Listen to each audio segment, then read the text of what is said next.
enough for them to make the snow, which is great. I want to show you really quickly what's happening, especially in our high desert communities. We have another round of these freezing conditions. So the Antelope Valley, including Lancaster and Lake Los Angeles and Palmdale, all are under this freeze warning until about 8 a.m. today. And that's because overnight we did actually see temperatures drop below freezing. And then at times it got really close to 25 degrees. So that's why we have that freeze warning in place. But here's a quick look at what it feels like right now. So we have warmed up to about freezing for Lancaster, but we're not even at the coldest part of the day yet. Coldest part of the day is when the sun is starting to rise. So we'll see what happens during that time. But that's why that freeze warning is in place until 8 a.m. We have temperatures this morning. Look at that at 43 degrees for Claremont. We're down into the mid 30s for the Corona area. So it is cold. It is chilly. So bundle up before you head out the door.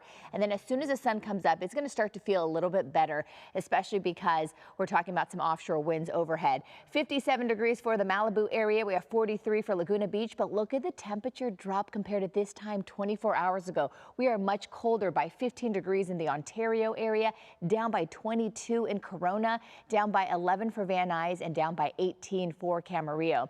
So it's going to be chilly. It's going to be quiet this morning.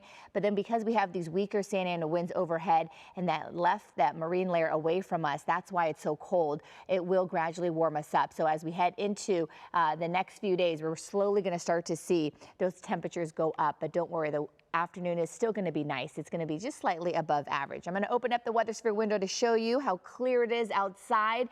And as we wait for the sun to come up, it's about 6:44 this morning with sunset at about 4:43. So as I mentioned, we do have a little bit more of these offshore winds overhead. And so this is what's going to keep it really dry over the course of the next few days and also keep our temperatures just slightly above average for now. So here is a look at what we're anticipating as we head into the rest of the afternoon. If you're headed to our Chips for Kids event in Lakewood today, just bundle up and then you can slowly shed the layers off because temperatures will be in the upper 60s for the rest of the day. So here's a look at our high temperatures for the rest of Southern California. We're looking at those temperatures dropping or getting into the low 70s, and that's just a little bit above where we should be this time of year. We'll have those upper 60s for Claremont. Riverside will be at 72 and Laguna Beach will be in the mid 60s.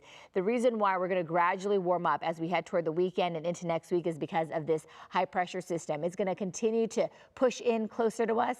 But this high pressure system is acting as a shield. You see all the moisture to the north of us. It's not allowing any of that moisture to arrive into our region. So this high pressure system is going to keep it well to the north. And that's why we're going to stay dry until the middle of the month. Even though we got all that rain in November, we're still above average, but we still need more rain, you know, to keep us above average. So hopefully we get some rain once we get past the middle of December. So that's something we'll continue to monitor. But look at this, dry for the next 7 days. We get back into the 80s for the Inland Empire as early as Monday, and we'll stay in the 80s pretty much all next week. And then for the valleys, low 70s through the weekend, slowly warming up Sunday, and then 80s also returning for the valleys as we head into Monday, and it just gets a little bit warmer as we head into the middle of next week with peak heat. LA and Orange County, low 70s for the next few days with 80s as early as Tuesday. Back to you. All right.